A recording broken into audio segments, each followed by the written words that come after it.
김윤경의 생생경제. 안녕하세요. 김윤경입니다. 일본이 결국 총리 맘대로 전쟁할 수 있는 나라가 됐습니다.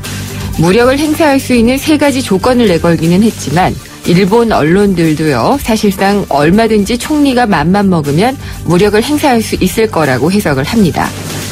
아베 신조 총리가 참 끈질기게도 집단적 자위권 행사를 추진하더니 염원을 이뤘다라고 볼 수는 있겠는데 이런 막무가내가 어딨나 싶습니다. 우리 사는 것도 전쟁이죠. 실질적으로는 소득 증가율 마이너스인데 들어갈 돈은 많으니까 이 많은 사람들이 이래도 가난한 워킹 푸어가 되고요. 전세 구하기도 전쟁입니다. 렌트 푸어까지 되는 실정입니다. 젊은이들 일자리 구하기도 전쟁이죠. 특히 금융권 같은 곳은 바늘구멍 들어가기처럼 힘든 곳인데 올 하반기에도 취업 전쟁이 예상됩니다.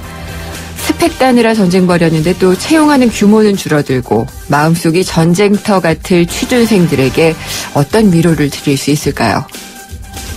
김윤경이 뽑은 오늘의 생생 키워드, 전쟁입니다.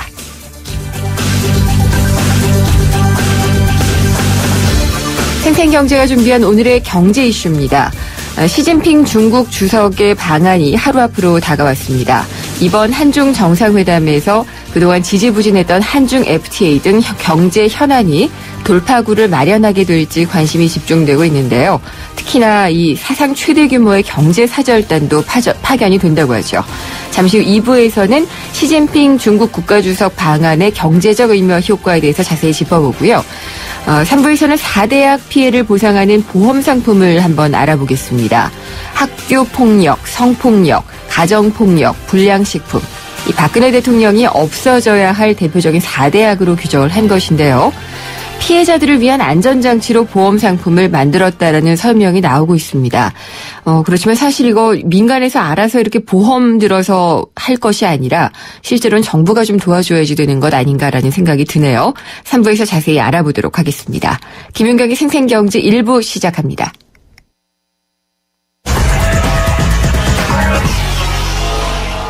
네, 오늘 증시 어떤지 알아보겠습니다. IBK 투자증권 서동필 투자전략팀장입니다. 안녕하십니까? 예, 안녕하세요. 네, 오늘은 증시 어떻게 끝났나요? 네, 오늘 증시는 아주 좋은 모양새를 보여주었습니다. 코스피 16.28%, 0.81% 상승해서요. 2015.28%에서 마감을 해서 드디어 다시 2000선 위로 넘어섰습니다. 코스닥 역시 4.1%, 0.76% 상승해서 549.03%에서 마감을 했습니다. 거래소에서 외국인 투자자들 3천억 원 이상 주식을 사주었고요. 코스닥에서는 기관이 100억 원 이상 주식을 사주면서 거래소는 외국인 투자자들이, 코스닥은 기관 투자자들이 상승을 이끄는 그런 역할을 해주었다. 이렇게 정리할 수 있겠습니다. 오늘은 환율이 시장에서 보면은 영향을 미칠 만도 한데 그동안 좀 반영이 많이 됐었던 건가 봐요? 환율을 어느 쪽으로 해석할 거냐에 따라 좀 달라지는 것 같습니다. 네. 실적이랑 엮어서 본다고 하면은 수출 관련주들의 실적이 부진할 수밖에 없다라는 우려를 자아내지만요. 반대로 외국인과 관련된 유동성을 함께 보게 되면 외국인들이 주식을 사주는 과정에서는 언제나 원화가 강세였습니다. 원달러 환율이 하락을 했죠. 예. 그러면 최근 들어서의 모양새는 외국인 투자자들이 주식을 사면서 환율이 원달러 환율이 하락을 하고 있으니까 결국 원달러 환율의 하락, 원화의 강세는 글로벌 유동성이 국내로 유입돼 들어오는 과정에서 원화가 더 필요해서 원화의 가치가 더 올라가고 있다. 이렇게 해석을 한 쪽에서 강한 것 같습니다.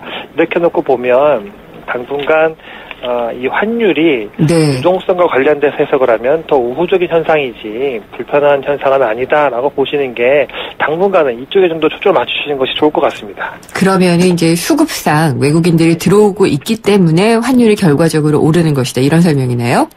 예. 이렇게 말씀드리는 이유는 환율이 빠지고 있기 때문에 원화가 강세로 가고 있기 때문에 주식시장이 안 될 거다. 그래서 계속 부정적인 시각을 가져가시는 것이 수익률 제고엔 도움이 안 될 것 같아서 말씀을 드립니다. 네. 오히려 어느 순간 환율이 다시 약세로 돌아서는 원달러 환율이 상승을 하고 외국인 주식을 판다. 이럴 때 차익 실현을 고민해 보실 필요는 있겠지만 선제적으로 원화가 강세이고 원달러 환율이 하락하기 때문에 먼저 주식을 팔아야 되겠다. 이렇게 생각하실 필요는 없다는 겁니다. 네, 알겠습니다. 그러면은 이런 좀 좋은 흐름이 계속 갈 수 있는지가 제일 관심이거든요. 어떻게 보시나요? 당분간은 좀 더 이어지지 않을까 싶습니다. 단기적으로 이번 주만 놓고 보게 되면은 미국의 고용지표가 나오지만 전례상 미국이 이번 주에는 이 독립기념일로 전반적인 연휴와 같은 분위기를 갖게 됩니다. 네. 이런 과정에서 우리나라 시장 특별히 밀린 적이 없었다는 경험치를 되살려 보면 적어도 이번 주까지는 분위기가 나쁘지 않을 거다라고 보여지기 때문에 지금 시점에서 차익 실현에 나설 필요는 없지 않는가라고 판단하고 있습니다. 네. 그 밖에 좀 염두에 둬야지 될 재료라든지, 그런 건 없을까요?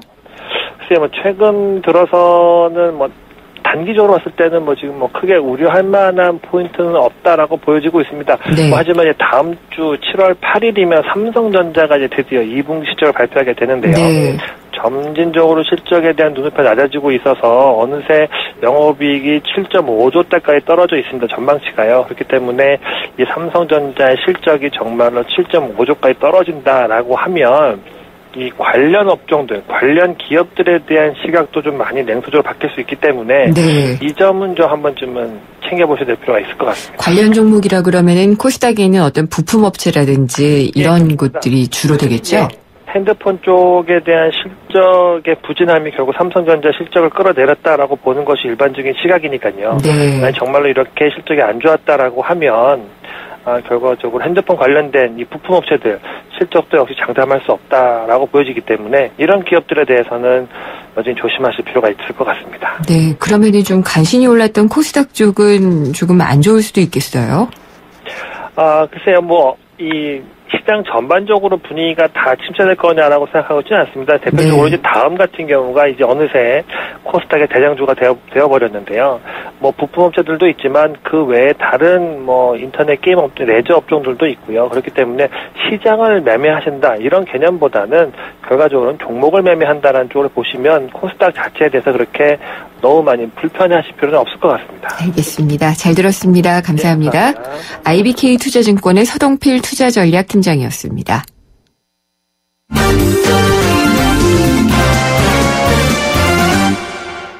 오늘의 주요 경제 뉴스 알아보겠습니다. 한국일보 이성철 부국장입니다. 안녕하십니까? 안녕하세요. 이게 돈이 참 새는 곳이 많은 것 같은데요. 네. 건강보험 재정이 요양기관들의 불법 행위 때문에 새고 있다 이런 소식이네요. 네, 그렇습니다. 사실은 새 나가면 안 되는데. 그렇죠. 이게 시스템 미비라든가 또 그런 어떤 허점을 이용하는 그런 항상 수법들은 있기 마련입니다. 근데 그 금액이 굉장히 많아지고 있는 것 같아요. 병원이라든가 약국이라든가 이런 데서 진료비를 부당 청구하는 거. 네. 그리고 또 보험료를 내지 않아서 자격을 잃었는데 진료를 받아가지고 사실상 보험료를 챙기는 것. 네. 이런 게 이제 적발이 돼가지고 건강보험공단이 이제 환수 결정을 내리는데요. 그 금액이 이제 해마다 늘어나고 있다는 겁니다. 2009년에 1,668억 원이었는데, 그러니까 부당 진료를 적발해가지고 환수한 금액입니다. 2011년에는 2,496억 원, 그리고 작년에는 3,800억 원. 아마 지금 올해는 더 늘어날 것으로 보이는데, 이건 크게 두 가지입니다. 이렇게 부당하게 진료비를 청구하는 사례가 늘어나고 있다는 방증도 될 것이고, 네. 또 하나는 어쨌든 건강보험공단이 여러 가지 시스템 정비라든가 환수 노력을 통해 가지고 이런 걸 적발해내는 비율이 높아지고 있다는 것. 네. 근데 그럼에도 불구하고 지금의 건강보험 시스템으로는 이제 확인할 수 없는 불법 유형들이 분명히 있기 때문에 이런 것들까지 감안하면은 불법 규모는 훨씬 더 많지 않겠느냐 이렇게 추정이 되는데요. 몇 가지 사례를 본다면 이렇습니다. 한 내과 의원 같은 경우에 이 내과 의원의 원장이 자신의 가족, 친인척, 직원 이런 인적 정보를 이용해 가지고요.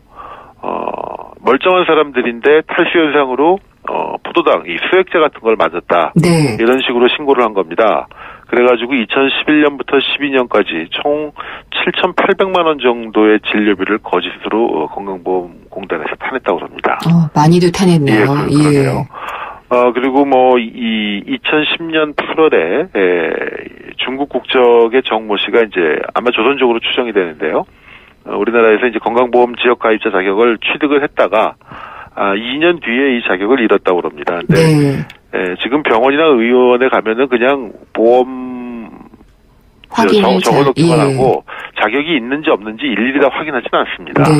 그렇기 때문에 그런 허점을 이용해가지고 병원에서 진료를 받고 한 800만 원 이상 정도가 부당하게 나갔다는 것인데 아마 이 시스템을 어떤 형태로든 이거 역시 이제 각 병원이나 약국이 다 실시간으로 전산으로 연결을 해가지고 이 사람이 자격이 있는지 없는지 혹은 그 미납을 통해가지고 이 자격이 상실된 건지 이걸 일일이 확인할 수 있는 시스템 이런 게 과연 구축될 수 있는지 모르겠습니다만은 어쨌든 조금 더 촘촘하게 해야지만 선의의 건강보험 가입자들이 낸 돈이 이런 데로 흘러가지 않고 또 새나가지 않고 이런 걸 막을 수 있지 않나 싶습니다. 네, 그렇겠죠, 아무래도요.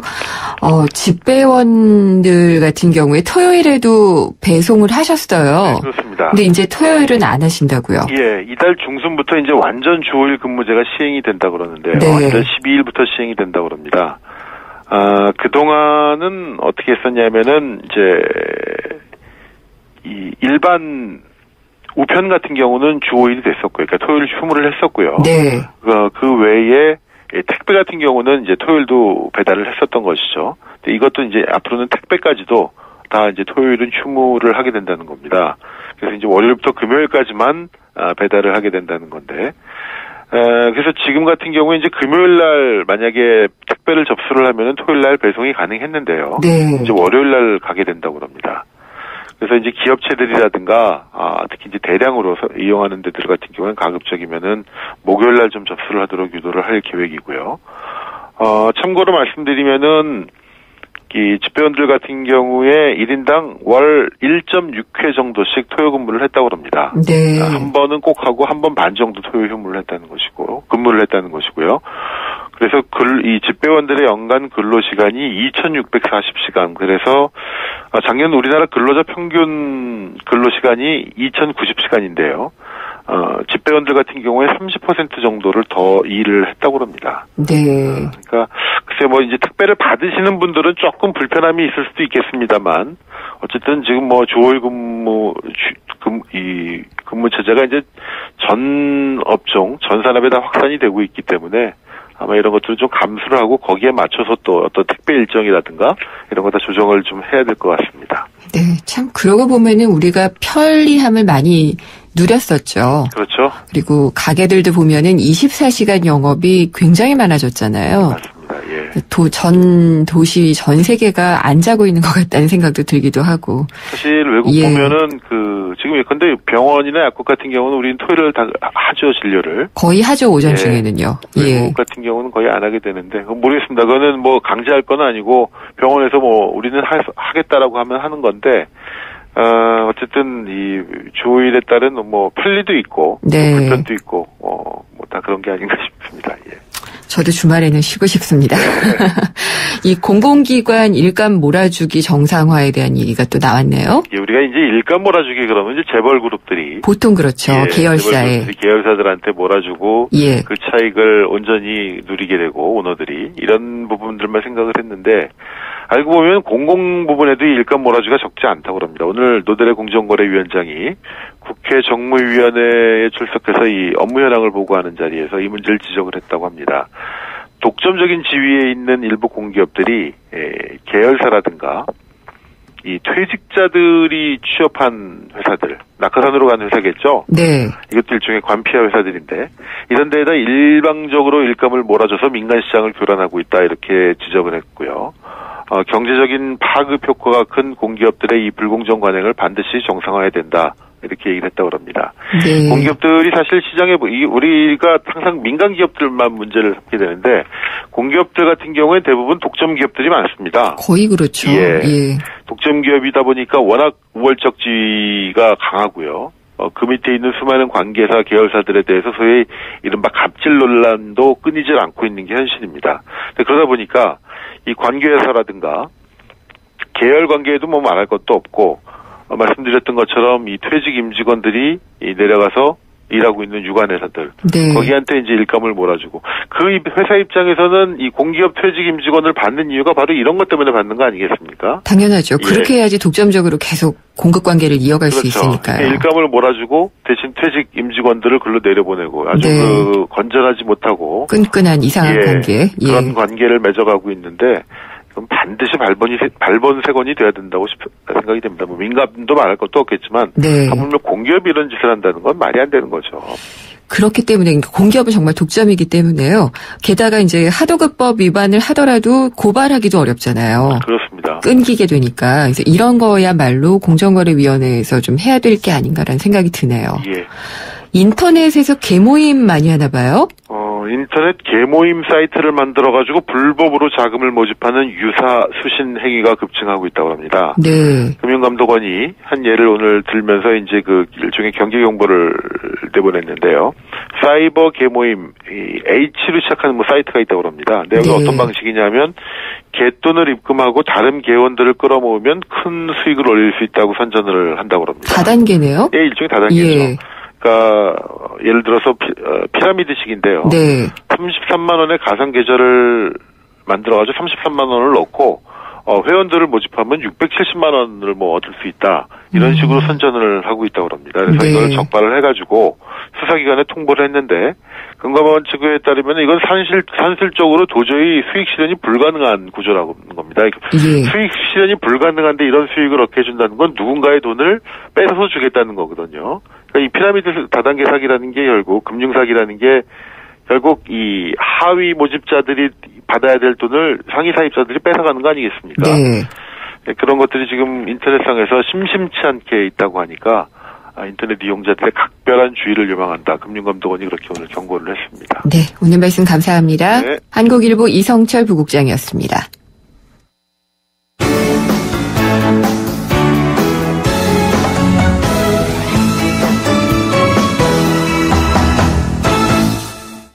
시진핑 중국 국가주석이 내일 방한을 하게 됩니다. 특히 이제 250여 명에 달하는 경제사절단도 같이 한국에 오기 때문에요. 이게 우리나라에 어떤 선물 보따리를 가져오게 될까라는 관심이 좀 많이 모아지고 있습니다. 잠시 후 2부에서 베이징에 있는 경제 전문가와 자세히 이 문제 짚어보도록 하겠습니다. 잠시 후에 뵙겠습니다. 안녕하세요. 도박 중독 예방을 위해서 노력하는 개그맨 황기순입니다. 저는 요즘 도박 중독을 예방하기 위해 강연을 다니는데요. 지금도 우리 주위에는 많은 사람들이 도박 문제로 고통을 받고 있습니다. 본인이나 가족이 그런 고통 속에 있다면 24시간 상담 전화 1336을 눌러보세요. 전문가들로부터 도움을 받는 희망의 빛 상담 전화입니다. 도박 문제 전문가와 상담하세요. 국번 없이 1336. 예방부터 치유까지 24시간 상담으로 도움을 드립니다. 이 캠페인은 사행산업통합감독위원회와 한국도박문제관리센터가 함께합니다. YTN Hops English Debating Championship. YTN이 주최하고 YTN 라디오가 후원하는 2014 청소년 영어 토론 대회가 오는 7월과 8월 개최됩니다. YTN과 함께하는 꿈과 열정의 무대. 청소년 여러분의 많은 참가 바랍니다. 20년차 경제 전문 기자 김인경 기자가 전하는 알기 쉬운 경제 이야기. 김인경의 생생경제.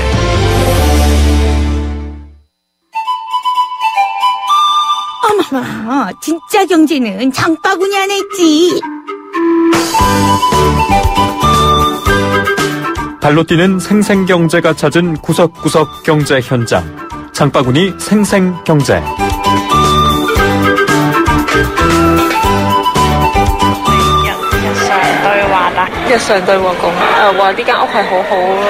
안녕하세요. 저는 홍콩에서 온 진혜인입니다. 6명이 함께 살아요. 일본에도 있고 한국 사람도 있어요. 한국 사람 very nice. 우주는 깨끗해요. 서로 교육할 수 있어요. 한국 사람은 많이 좋아져요. 셰어스 우주의 홍보를 담당하고 있는 신예지 매니저라고 합니다. 현재 저희 저희 우주 같은 경우는 한옥이나 또는 아파트 그리고 뭐 주택, 빌라 등 다양한 형태로 만들고 있고요. 그리고 지금 13호점까지 오픈해서 운영이 되고 있고요. 20대가 감당하기에는 부모님께 결국 또 손을 벌려야 하는 문제들이다 보니까 보증금 이슈를 낮췄다는 부분에 있어서 저희는 의미를 두고 있고요. 그때 버킷리스트 중에 하나로 작성이 됐으면 처음 보는 친구들 그곳에서 만나봐야지 하는 그런 때들의 한 줄이 되었으면 좋겠는 게 저희 사업의 비전이라고 할 수 있을 것 같아요. 네, 우리 생활 속 경제 현장을 살펴보는 시간입니다. 장바구니 생생경제. 오늘은 박화영 리포터가 종로의 쉐어하우스에 다녀왔습니다. 외국인과 한국인이 같이 집을 공유하고 있는 형태예요. 그래서 1인 가족이 한 집에 살고 있는 집을 얘기를 하고 있는데, 뭐, 같은 문화를 나눌 수도 있고, 또 거주비를 낮출 수도 있고, 여러 가지 좀 좋은 점들이 있는 것 같습니다. 정책적으로 혹시 걸림돌 같은 것들은 없는지, 좀 그런 점도 궁금해지긴 하네요. 세상의 베이스가 되다 포스코 협찬으로 김연경의 생생경제 2부 시작하겠습니다. 참여하시는 방법 알려드리겠습니다. YTN 라디오의 앱 예스가 있고요. 짧은 문자는 50원, 긴 문자는 100원이 부과되는 휴대전화 우물정의 0945번, 트위터는 YTN_이코노미고요. 웹사이트 김윤경의 생생경제로 들어오셔도 됩니다. 여러분의 많은 의견 기다리겠습니다.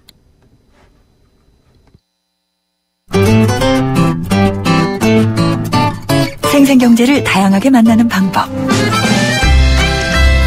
YTN 라디오 앱 예스와 웹사이트 김윤경의 생생경제 또는 트위터 YTN_이코노미로 실시간 듣기와 다시 듣기를 하실 수 있고 방송 내용에 대한 문의와 의견을 주실 수 있습니다.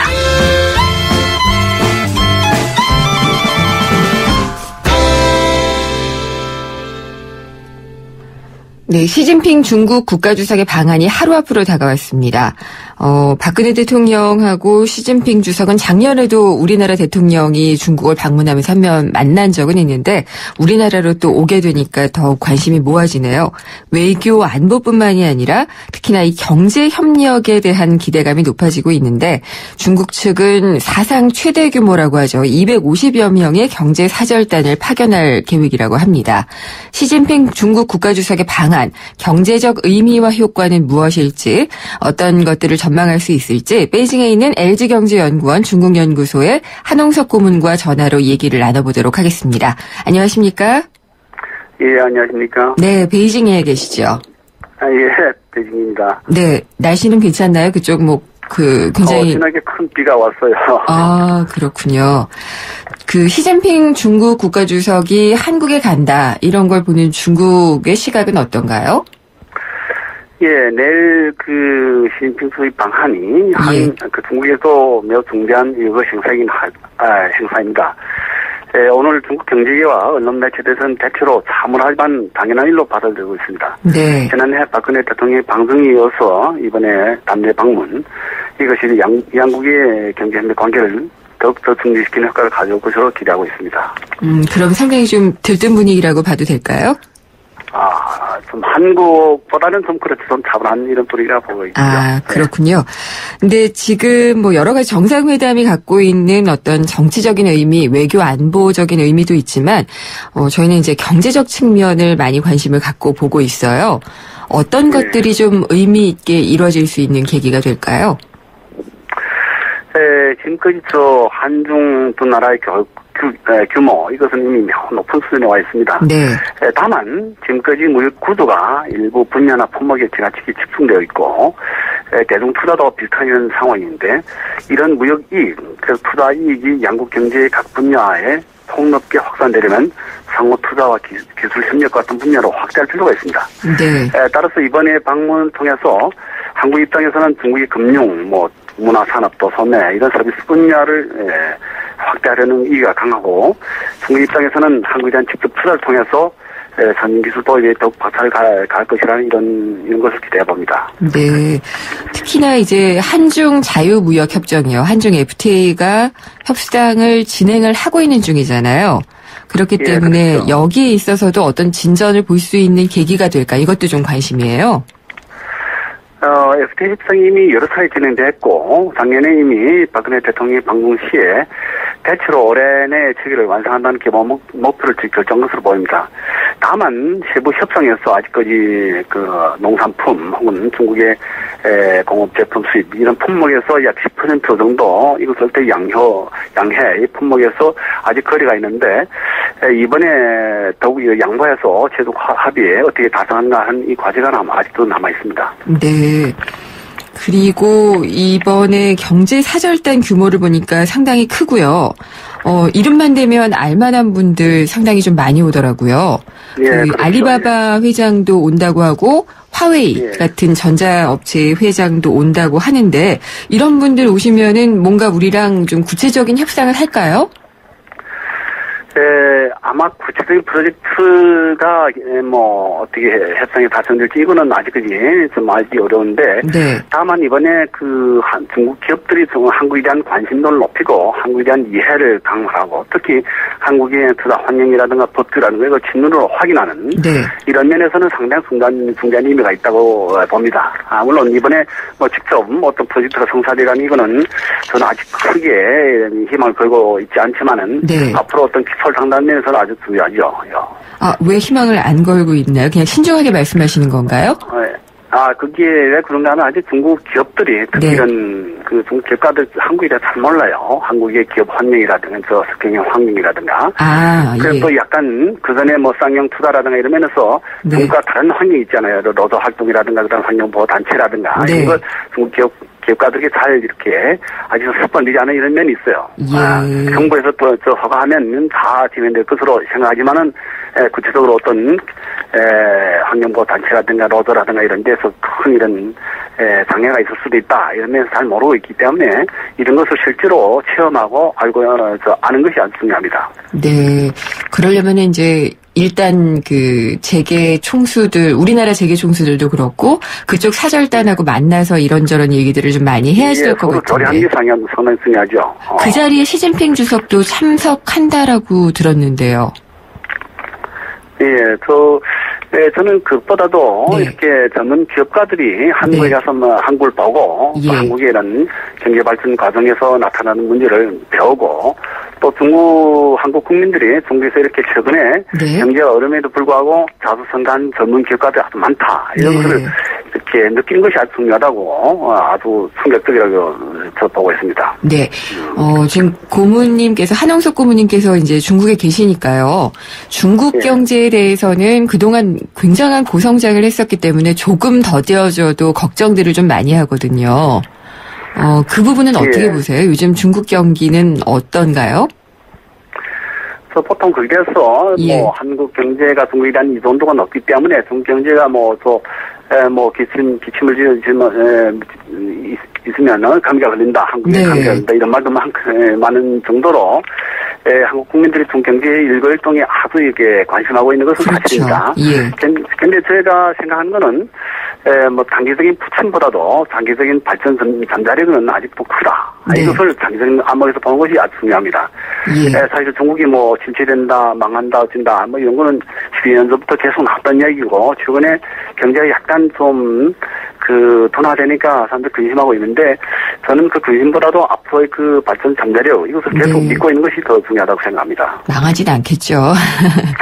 근데 중국이 이제 조금만 더뎌져도, 성장률이 더뎌져도 걱정을 하는 건데, 그러면은 이번에 이제 재계들끼리 만나면서도 우리 기업들이 또 중국에 진출할 수 있는 기회를 많이 또 엿볼 수 있잖아요. 어떤 것들을 볼 수 있을까요? 중국에서 지금 새로 이렇게 성장하는 전체 공인경제에서 좀 전통 기업들이 둔화되는 기업들이 있는가 하면 새롭게 성장하는 예를 들어 전자상거래라든가 새롭게 성장하는 찬스가 아주 많아요. 이번에 사절단에 보면 알겠지만은 최근 몇 년간의 아주 급격히 성장한 기업들 남들이 다 이게 둔화된다 할 때 아주 젊은 친구들이 성장해서 큰 기업으로 성장한 기업들 아주 많거든요. 그러니까 이런 기업들 통해서 중국에 이런 아직도 이런 찬스가 있다. 그러니까 어떤 찬스인가 이걸 찾아내는 것이 아주 중요하다고 생각합니다. 지금 젊은 기업들이라고 몇 번 말씀을 하셨는데 통신장비 기업 화웨이 같은 경우도 있을 거고요. 그다음에 전자상거래 업체는 알리바바 이런 데가 있고 잘하고 있잖아요. 그런데도 우리가 또 진출해서 할 수 있는 부분이 있을까요? 그런 기회는 있지만 물론 네. 어떻게 여기도 또 경쟁이 되기 때문에 예. 어떻게 한국 기업들이 그 우위를 발휘해서 그 중국 기업들과의 경쟁에서 서로 돕고 서로 배우고 서로 경쟁해서 공동하게 그 유인하는가 이게 아주 중요하다고 생각합니다. 기회는 저는 계속 있다고 저는 보고 있어요. 네. 그리고 시진핑 주석 같은 경우에는 경제에 대해서도 고칠 거는 좀 고치고 가자라는 이런 개혁 같은 것들도 많이 강조를 하고 있더라고요. 예, 그렇죠. 예. 그렇게 되면은 좀 시장의 어떤 혼란이나 이런 것들도 좀 가라앉기 때문에 우리 기업이 진출하기에도 더 좋은 거 아닌가요? 중국 경제가 지금까지 발전하는 가장 중요한 포인트가 그 여러 가지 불합리한 것을 개혁하는 것을 통해서 그래서 바꾸는 것을 통해서 점점 더 합리화를 추진하는 이런 과정에서 중국 경제가 더 큰 발전을 이루고 있다고 저는 생각하고 있습니다. 네. 이번에 상해 저희 먹구는 시범 이런 거라든가 그다음에 그 금융 자유화 이런 그 시험이라든가 이런 것은 다 모두 경제 활성화에 도움이 되는 것들이죠. 그러니까 중국 경제 개혁이 중국의 경제 발전뿐만 아니라 한국 기업들이 중국 투자에 대해서도 저는 플러스 효과를 가져올 수 있을 것이라고 저는 보고 있어요. 상하이 자유무역구라든지 뭐 금융시장 개방 같은 것들을 얘기를 하셨네요. 그런 게 이제 우리에게는 어떤 찬스라고 표현하신 기회가 될 수 있는 부분이겠죠. 예, 그렇죠. 그 시장 하나의 시장 개방이니까 예를 들면 그 네거티브 시대는 그러니까 허가 품목이라도 그전에는 허가한 것만 하게 했는데 지금 그만두게 하는 걸 제외하고 금지라는 걸 제외하고 모든 걸 할 수 있다 이런 그 국제적인 통용 법치 규정 여기에 따라 나가고 있는 거죠. 네. 그러니까 기회는 점점 증가될 수 있다고 저는 보고 있어요. 예. 특히 이제 금융시장 개방도 많이 얘기를 하고 있잖아요. 그동안에는 상당히 중국이 폐쇄적인 금융시장 구조를 가지고 있었잖아요. 금융 쪽에도 우리가 좀 진출할 수 있는 기회를 찾아볼 수 있을까요? 예, 그렇죠. 한국 기업도 지금 은행도 많이 진출해 있고, 아직까지, 물론 증권 투자 이러면서 여러 가지 그 규제가 있긴 하지만 앞으로도 규제가 점점 풀릴 거고, 그리고 지금 이번에 좀 보도에 하면 이번에 그 한국 원화하고 중국 인민폐 자유 퇴환, 지금까지는 좀 미국 달러를 이렇게 중개를 해서 이렇게 먼저 달러를 바꾸고 다시 인민폐를 바꾸고 이런 식으로 했어요. 그러다 보니까 기업들이 어떤 환전 부담이라든가 환율 리스크 같은 게 높아졌는데 이번에 만약 그런 것도 한중 간의 협상을 통해서 바꿔서 직접 퇴환이 가능하다 할 때는 기업들에게도 상당히 좋은 이런 뉴스가 될 것이라고 생각합니다. 그러니까 우리나라 원화와 중국의 위안화를 그냥 바로 직거래하는 거죠? 예. 그러니까 그동안엔 달러를 통해서 했기 때문에 수수료도 또 떼야 되고. 수수료 높고, 환율 리스크도 높고, 그렇죠. 예, 그런 것들도 아마 가능할 수도 있겠네요. 예. 그리고 이제 우리나라가 그동안에는 좀 미국하고 많이 친했는데 미국은 이제 중국을 항상 의식을 하다 보니까 우리나라가 이제 중국하고 더 친해지는 것 아닌가 이런 걸 좀 걱정하기도 하는 것 같아요. 예. 오늘 그 신문에 난 거 보니까 미국에서도 이번에 그 시진핑 주석의 그 방한에 이정비적 이런 사건이 있을 것이다. 우리는 지지한다. 이렇게 표현하는 것도 있더라고요. 그러니까 꼭 그 한중 간의 그 밀접한 관계가 미국에 해가 된다고 볼 수도 없어요. 그게 경제 협력이 증가되면 미국에도 좋은 점이 있을 수 있으니까 그러니까 꼭 그게 무슨 어느 것이나 미국이 반대 태클을 걸 것이라 이렇게 볼 수는 없고 물론 여러 가지 이런 면에서 국가 이익이 걸린 문제이기 때문에 한중 간의 그 밀접한 이런 관계가 미국에도 영향을 미칠 수 있는 것만 사실이죠. 그렇지만은 제가 생각한다면 경제 협력 분야에서는 양간의 경제 협력이 정치 협력이나 군사 협력과는 달리 전 세계적으로 다 유리한 효과가 더 클 것이라고 저는 생각하고 실무적으로, 실리적으로들 하겠죠. 그렇죠. 북한이 제일 걱정하고 있는지 미사일도 또 발사하고 그러네요. 근데, 정치 문제는 저는, 크게, 잘 모르고 있기 때문에, 그렇지만은, 하여튼 시진핑 주석이 한국 방문 자체가 상당히 중요한 의미를 가지고 있는 것이, 북핵 문제라든가, 미사일 문제라든가 이런 문제에서 한국과 매우 비슷한 입장, 물론 여러 가지 분기점이 있을 수 있겠지만은, 많은 면에서 공동의 입장을 가지고 있다. 이 면에서는 한국에도 매우 이렇게 유리한 이런 기회라고 저는 생각하고 있습니다. 알겠습니다. 좋은 결과가 있었으면 좋겠네요. 오늘 말씀 감사합니다. 예. 네. 베이징에 있는 LG경제연구원 중국연구소의 한홍석 고문과 전화로 이야기를 나눠봤습니다. IT 경제 뉴스. IT 업계 경제 이슈를 다뤄보는 IT 경제 뉴스 시간입니다. IT 뉴스의 김들풀 편집장 전화로 연결돼 있습니다. 안녕하십니까? 네, 안녕하십니까? 구글 행사가 있었죠. 6월 25일에. 네네. 예, 샌프란시스코에서 보통 이제 구글 I.O.라고 하는 개발자 대회잖아요. 네, 그렇죠. 이번에는 어떤 얘기가 이슈가 됐었나요? 이번 그 개발자 컨퍼런스에서 한꺼번에 이 안드로이드 플랫폼을 전부 다 발표를 했는데요. 네. 그 중에 이제 안드로이드 L, 이제 기존의 키캣 이후에 이제 새로운 OS, 그다음에 안드로이드 웨어러블 관련된 플랫폼. 네. 자동차에 관련된 오토, 스마트 TV, 그리고 저가의 안드로이드 1이라는 이제 단말기까지 이제 발표를 했는데. 네. 이 전체적인 느낌은 애플을 좀 모방하고 있지 않나 하는 이제 느낌이 이제 들고요. 그리고 이제 이번에 구글에 발표한 이 굉장히 좀 중요한 부분인데, 소재 디자인이라는 머티리얼 디자인은 작년에 애플이 iOS 7에서 발표한 것들 거의 따라한 것 같지 않느냐라는. 그렇군요. 그러니까 애플을 베끼고 있다라는 것은 보통 이제 애플이 했던 어떤 웨어러블, 착용 가능한 컴퓨터 기기들에 대한 OS, 네. 뭐라든지 아니면은 뭐 스마트홈, 뭐 이런 사물 인터넷 쪽 이런 걸로 네. 연결되는 게 비슷하다 이런 말씀이신가요? 예, 그러니까 홈과 헬스 같은 경우에는 6월 2일이죠. 네. 저번 달 전 세계 개발자회의 때 발표한 홈킷 그리고 네. 헬스킷과 거의 유사하기도 하고요. 그다음에 이 안드로이드 오토 같은 경우에는 올해 3월달이죠. 스위스 제네바에서 발표한 카플레이와 네. 유사하죠. 그런데 이제 이 중에 이제 좀 다른 부분은 안드로이드 웨어.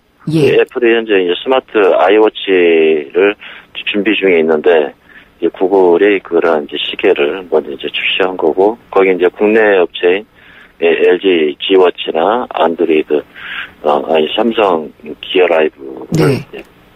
출시를 한 것이죠. 머티리얼 디자인이라고 하면은 이게 제품인지 기술인지 뭔지 잘 모르겠거든요. 이번에 안드로이드 이 차기 버전이 안드로이드 L에서 가장 중요한 부분이 바로 이 머티리얼 디자인이거든요. 네. 이 머티리얼 디자인에 이제 그대로 이제 직역을 하면 소재 또는 이제 재료와 같은 이제 디자인인데, 예, 굉장히 이제 중요한 의미를 갖는 부분들이거든요. 먼저 이 부분을 좀 설명하자면, 애플이 처음 스티브 잡스 시절에 이제 추구했던 스퀘어 모피즘이라는 이 디자인을 가지고 좀 먼저 얘기해야 되는데요. 네. 정보를 전달하기 위해서는 이제 직관적이고 또는 이제 빠르게 입체적인 이런 실물을 모방한 이제 디자인이 바로 이제 스퀘어모피즘이라는 이제 네. 디자인이거든요. 근데 이제 이 스퀘어모피즘이 이제 조금씩 이제 변화하기 시작하죠. 그게 이제 이 미니멀리즘인데, 예. 이번에 이 구현한 이 구글의 바로 이제 마티아스 이제 두아트레라는 이제 수석 디자인 부사장인데요. 가장 이 안드로이드의 이제 변화 중에 지금까지 가장 역사적으로 크게 변화를 가져왔다고 볼 수 있는 부분이죠. 이제 겉보기에는 이제 주로 이제 평평한 이제 디자인에다 해서 이제 플랫 디자인이라고 그러는데, 네. 여기에는 이제 이 색깔을 이제 사용하거나 여러 가지 이제 복잡성을 이제 덜어냈기도 했고요. 입체감을 주려고 여러 가지 이제 섀도우랄지 그림자 같은 기능도 있는데, 네. 여기에 이제 바로 말씀드렸던 이제 머티리얼 디자인, 바로 재료 디자인에 대한 그 질감이나 그런 표현을 집으면서 구글만의 새로운 이제 디자인에 대한 이제 새로운 플랫폼을 가져간다는 건데, 사실은 이 디자인이 모든 문제 해결에 대한 프로세스에 대한 접근이거든요. 그렇게 우리가 이제 봐야 되는데, 네. 바로 그 사용자에 대한 편의성, 예. 이렇게 봐야 되는 게 이제 디자인이 중요하다는 것이죠. 이 디자인은 사용자의 편의성, 그러니까 사용자와의 그 상호작용, UI라고 보통 얘기하잖아요. 네, 그렇죠. UX로. 예, UX, 사용자 경험, 예. 네네. 이런 것들을 조금 더 편리하게 하는 쪽으로 간다라고 이해를 하면 되겠죠. 그렇기도 하죠. 네. 이제 안드로이드 같은 경우에는 개발자들이, 네. 서비스들이 많이 이제 붙음으로써 거기에 되는데, 전에는 사실은 이 디자인을 무시를 했었던 거거든요. 그렇죠. 애플에 비해서는요. 예. 예. 지난해까지만 해도 이런 개발자 대회를 하게 되면 엔지니어들하고 신기술만 발표하고. 네. 그런데 올해는 디자인, 즉 그 머티리얼 디자인을 전면에 이제 배치한 거거든요. 예. 구글이 디자인의 중요성을 이제 깨닫기 시작했고 이걸 적용했다라는 커다란 이제 의미가 있는 것이죠. 그러게요. 그렇게 보니까 애플 따라하는 것 같다는 생각이 들기도 하네요. 네. 근데 이제 이게 또 구글이 하드웨어 자체를 하는 것도 있잖아요. 크롬북 같은 경우에 노트북. 네, 그렇죠. 예, 그래서 이 애플이 아이폰이나 아이맥하고 연계를 지었던 것처럼 이제 구글도 자신들의 하드웨어와 또 연결성을 강화하고 있다. 이런 느낌도 좀 드네요. 그렇죠. 예, 이 크롬북이 이제 크롬 OS하고도 연동이 되는데. 예. 이 피차이 씨가 이번에 이 두 플랫폼을 같이 이제 겸임하게 된 거죠. 아, 그 인도인 부사장이요? 네네. 예. 그래서 크롬 OS 책임자로 있었었고 이번 또한 안드로이드 L에서도 마찬가지로 이제 같이 겸용을 하면서 애플이 아이폰과 아이폰에서 음성 통화를 맥에서도 받을 수 있고 네. 여기 또한 이제 메시지를 받을 수 있는 것처럼 바로 이제 안드로이드 단말과 바로 이제 크롬북을 이렇게 똑같이 연동을 시키는 이런 기능을 이제 선보인 것이죠. 네, 그동안 이제 애플은 고가 전략을 많이 썼는데 이제 저가폰도 나오기는 하지만은요. 구글 같은 경우에는 조금 더 이렇게 범용성이 강조가 됐잖아요. 이번에도 저가폰 안드로이드 1도 발표가 됐더라고요. 이 안드로이드 1이 이제 기존에 이제 구글 프로젝트 아라나 모듀라되는 이런 것도 있지만 이번에 발표된 이제 안드로이드 1은 마찬가지로 이제 패키지화로 이제 된다는 얘기인데요. 바로 이제 안드로이드 OS와 아주 값싼 안드로이드 스마트폰을 이제 제조를 해서 예, 기존의 프로젝트 아라처럼 아주 이제 저개발 또는 이제 개발도상국 이런 데서 스마트폰을 사용해서 구글을 많이 하기 위한 그런 의도로 이 안드로이드 1을 이번에 발표를 한 것이죠. 얼마 정도에 팔릴 수 있는 건가요? $100 이하에 지금 가격이 지금 책정된 걸로 나와 있고요. 우리 돈으로 한 10만 원 이하? 네네. 예. 그러면 상당히 싼데, 보통 방금 아라라고 말씀하신 게 이제 조립형 스마트폰이잖아요? 네, 조립형이죠. 예. 아라 같은 경우에는 그러면 보급되면은 가격이 어느 정도 될 수 있나요?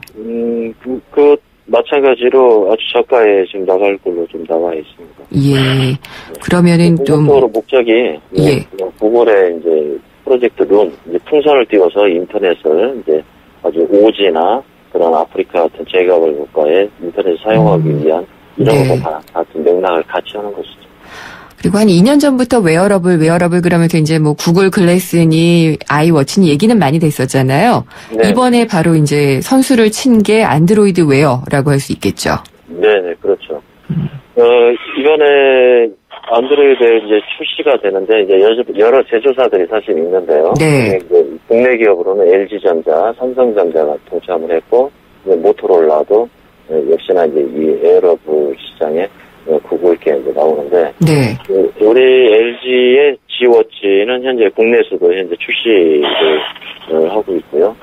그 다음에 삼성전자의 기어 라이브는 아직 이제 출시 예정인데 조만간 출시될 것 같습니다. 네. 그리고 모토로라의 모토 360도 올 여름에 출시를 현재 준비 중에 있는 겁니다. 드디어 이제 기계들이 나오기 시작하는데, 구글은 어떤 회사가 되려는 걸까요?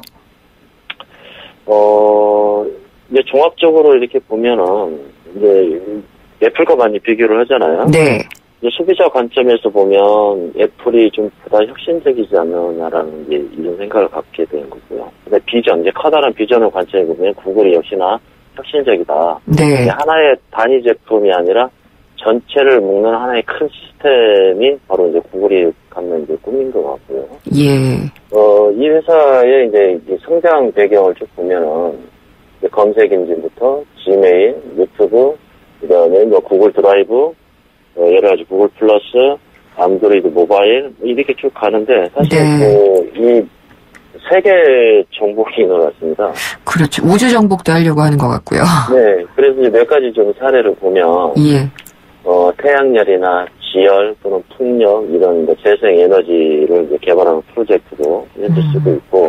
알겠습니다. 구글의 꿈을 다 듣기에는 좀 시간이 모자랄 것 같네요. 오늘 여기까지 듣고요. 네네. 다음에 또 들어보도록 하겠습니다. 말씀 감사합니다. 네, 고맙습니다. IT 뉴스의 김들풀 편집장이었습니다.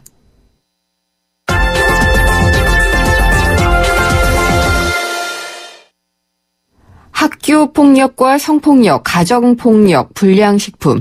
이제 하도 저도 말이 많이 해가지고 외우게 됐는데 박근혜 대통령이 4대 악으로 규정을 한 겁니다. 근데 성폭행은 4대 악이니까 당하면 안 되잖아요. 근데 사망하면은 최고 8천만 원, 뭐 상해나 정신치료 진단을 받으면은 100만 원을 받을 수 있는 보험이 나왔다라고 하니까 아니 이걸 대비해서 보험을 들으라는 거냐라는 좀 삐딱한 생각이 들기도 하거든요. 논란이 좀 이어지고 있습니다. 잠시 후 3부에서 이 문제를 자세히 짚어보려고 하는데요. 궁금한 점들이나 의견 있으면 문자나 SNS를 통해서 남겨주시면 됩니다. 내시 뉴스 듣고 생생경제 3부에서 뵙겠습니다.